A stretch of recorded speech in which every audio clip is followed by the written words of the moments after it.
Hi friends, welcome to Xylem ഗുരു.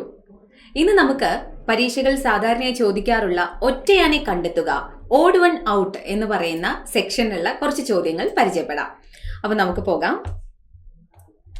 ഒറ്റയാൻ ഏത്?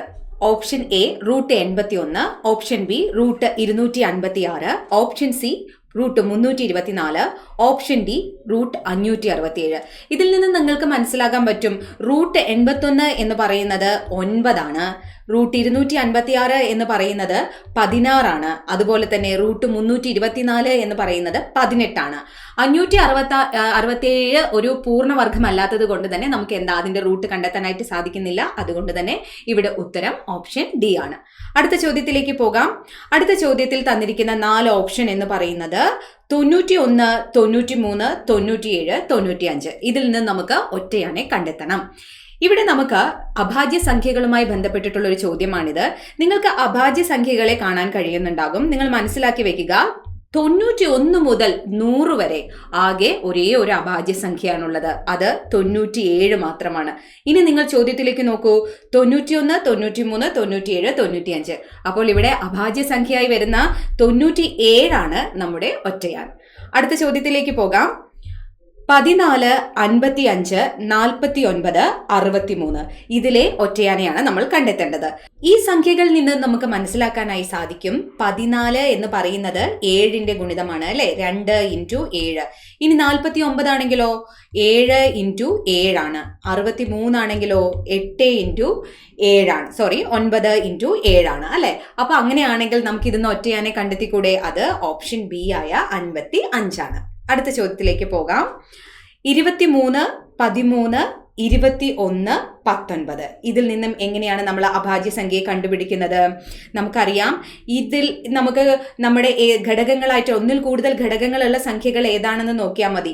23 എന്ന് പറയുന്നത് 1 × 23 എന്ന് മാത്രമേ നമുക്ക് എഴുതാനായിട്ട് സാധിക്കുള്ളൂ. ഇവിടെയാണെങ്കിൽ 1 × 13. ഇനി ഇവിടെ 19 1 × 19. എന്നാൽ 21 നോക്കൂ, 1 × 21 21 തന്നെയാണ്. 3 × 7 എന്താണ്? 21. അതുകൊണ്ട് തന്നെ ഇതൊരു കോമ്പോസിറ്റ് നമ്പർ ആണ്. അപ്പോൾ നമ്മുടെ ആൻസർ ഓപ്ഷൻ സി ആണ്. നെക്സ്റ്റ് ക്വസ്റ്റ്യൻ തന്നിരിക്കുന്നത് 4 വർഷങ്ങളാണ്. 2011, 2012, 2013, 2014. ഇതുപോലെ വർഷങ്ങൾ തരുമ്പോൾ ഇതിൽ ലീപ്പ് ഇയർ ആയിരിക്കും മിക്കവാറും നമുക്ക് ആൻസർ ആയി വരാറുള്ളത്. അപ്പോൾ എങ്ങനെയാണ് ലീപ്പ് ഇയറിനെ കണ്ടെത്തുന്നത്? ഒരു വർഷം ലീപ്പ് ഇയർ ആണെങ്കിൽ അതിനെ നമുക്ക് 4 കൊണ്ട് പൂർണ്ണമായി ഹരിക്കാൻ കഴിയും. അപ്പോൾ ഇവിടെ 2011 നമുക്ക് 4 കൊണ്ട് ഹരിക്കാൻ കഴിയില്ല. 2012 നമുക്ക് 4 കൊണ്ട് ഹരിക്കാൻ കഴിയുമോ എന്ന് നോക്കാം. 2012 4 കൊണ്ട് ഹരിക്കുമ്പോൾ നമുക്കിവിടെ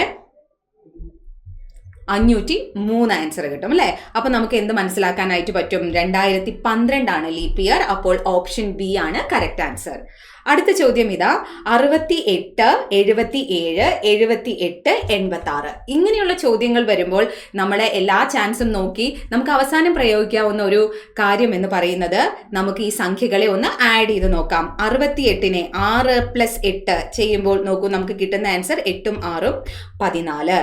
അടുത്തത് 77നെ 7 + 7 ചെയ്യുമ്പോൾ നമുക്ക് കിട്ടുന്ന ഉത്തരം വീണ്ടും 14. ഇനി 78 ചെയ്ത് നോക്കൂ, 7 + 8 നമുക്ക് കിട്ടുന്ന ഉത്തരം എന്താണ്? 15 ആണ്.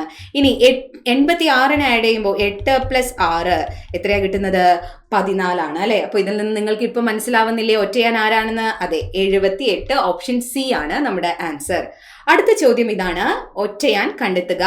വൃത്തം, വൃത്തസ്തംഭം, വൃത്തസ്തൂപിക, ഗോളം. ഇതിലെ വൃത്തസ്തംഭം, വൃത്തസ്തൂപിക, ഗോളം എന്നിവ 3 ഡയമെൻഷണൽ ഫിഗേഴ്സ് ആണ്. എന്നാൽ വൃത്തം എന്ന് പറയുന്നത് ഒരു 2 ഡയമെൻഷണൽ ഫിഗർ ആയതുകൊണ്ട് നമ്മുടെ ഉത്തരം ഓപ്ഷൻ എ ആണ്. Next question 64, 8, 125, 153. ഇവിടെ നമുക്ക് മനസ്സിലാക്കാനായിട്ട് പറ്റും, നമ്മൾ വർഗ്ഗങ്ങളെയും അതുപോലെ തന്നെ സ്ക്വയേഴ്സും ക്യൂബുകളും ഒന്ന് ആലോചിച്ച് നോക്കുക. 64 എന്ന് പറയുന്നത് 4ന്റെ ക്യൂബാണ്. 8 എന്ന് പറയുന്നത് 2ന്റെ ക്യൂബാണ്. 125 5ന്റെ ക്യൂബാണ്. അപ്പോൾ നമ്മുടെ ഒറ്റയാൻ ആരാണ്? 153നെ ഇതുപോലെ നമുക്കൊരു ക്യൂബായിട്ട് എഴുതാൻ സാധിക്കില്ല. അപ്പോൾ നമ്മുടെ ഉത്തരം ഓപ്ഷൻ ഡി 151. Next question 2518, 3429, 4529, 5117. ഇതിലെ ഒറ്റയാൻ നിങ്ങൾക്ക് കണ്ടെത്താൻ അറിയോ? ഇവിടെ നോക്കുക. 2 + 5 + 1 ചെയ്യുമ്പോൾ നമുക്ക് എത്രയാണ് കിട്ടുന്നത്? 8. അതാണ് നമ്മുടെ അവസാനത്തെ സംഖ്യ. അതുപോലെ 3 + 4 + 2 = 7, 8, 9 അല്ലെ? അതാണ് നമ്മുടെ ഒറ്റയുടെ സ്ഥാനത്തെ സംഖ്യ. ഇനി 4 + 5 + 2, 4നെയും 5നെയും 2നെയും കൂടെ കൂട്ടുമ്പോൾ നമുക്ക് കിട്ടുന്നത് 11.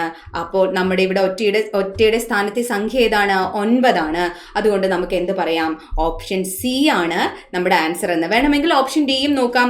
5 + 1 + 1 എത്ര കിട്ടുന്നത്? 7. അത് തന്നെയാണ് ഇവിടെ ഒറ്റയുടെ സ്ഥാനത്തുള്ളത്. അപ്പോൾ നമ്മുടെ ആൻസർ ഓപ്ഷൻ സി ആണ്, 4, 5, 2, 9. അടുത്ത ക്വസ്റ്റ്യൻ, കൂട്ടത്തിൽ പെടാത്തത് കണ്ടെത്തുക. 7, 28, 63, 124, 215, 342. നമുക്ക് 4 ഓപ്ഷൻ തന്നിട്ടുണ്ട്. ഇതിൽ നിന്നും കൂട്ടത്തിൽ പെടാത്തതാണ് നമ്മൾ കണ്ടെത്തേണ്ടത്. 7നെ നമുക്ക് 2ന്റെ ക്യൂബിൽ നിന്നും 1 കുറച്ചതായിട്ട് എഴുതാം അല്ലെ? 2ന്റെ ക്യൂബിൽ നിന്നും 1 കുറച്ചാൽ അതായത് 8ൽ നിന്നും 1 പോയാലാണ് നമുക്ക് 7 കിട്ടുന്നത്. അതുപോലെ അടുത്തത് നോക്കൂ, 28നെ നമുക്ക് തൊട്ടടുത്ത സംഖ്യയായ 3 ക്യൂബിൽ നിന്നും 1 കുറച്ച് എഴുതാൻ സാധിക്കുമോ? 3ന്റെ ക്യൂബ് എന്ന് പറയുന്നത് 27 ആണ്. എന്നാൽ ഒരിക്കലും 27ൽ നിന്നും 1 പോയാൽ 28 വരുന്നില്ല.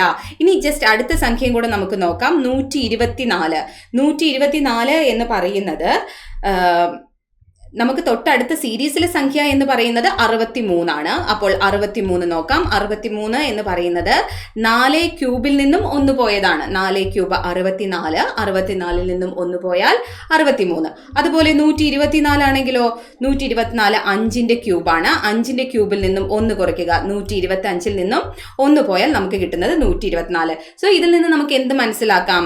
28 ആണ് ഈ കൂട്ടത്തിൽ പെടാത്ത സംഖ്യ. അതായത് ഓപ്ഷൻ ബി ആണ് നമ്മുടെ ഉത്തരം. നെക്സ്റ്റ് ക്വസ്റ്റ്യൻ അതുപോലെ തന്നെ കൂട്ടത്തിൽ പെടാത്ത സംഖ്യയെ കണ്ടെത്താനുള്ളതാണ്. 732, 543, 606, 506. ഇതിൽ നിന്ന് എങ്ങനെ നമുക്ക് കണ്ടെത്താം? ഒരു ബന്ധവുമില്ലാത്ത ഇതുപോലത്തെ സംഖ്യകൾ തരുന്ന സമയത്ത് നിങ്ങൾ എന്ത് ചെയ്യണം? സംഖ്യകളെ ഒന്ന് ആഡ് ചെയ്ത് നോക്കണം. 7 + 3 + 2 എത്രയാ കിട്ടുന്നത്? 12. അതുപോലെ 5 + 4 + 3 കിട്ടുന്നത് 12 തന്നെയാണ്. 6 + 0 + 6 ആൻസർ 12 ആണ്. എന്നാൽ 5 + 0 + 6 ഉത്തരം എന്താണ്? 11 ആണ്. അതുകൊണ്ട് നമുക്കിവിടെ ഓപ്ഷൻ ഡി ആണ് കറക്റ്റ് ആൻസർ എന്ന് പറയാം. സോ ഇതുപോലെയുള്ള മറ്റ് പ്രധാനപ്പെട്ട ക്വസ്റ്റ്യൻസുമായി നമുക്ക് അടുത്ത വീഡിയോയിൽ കാണാം. Thank you so much.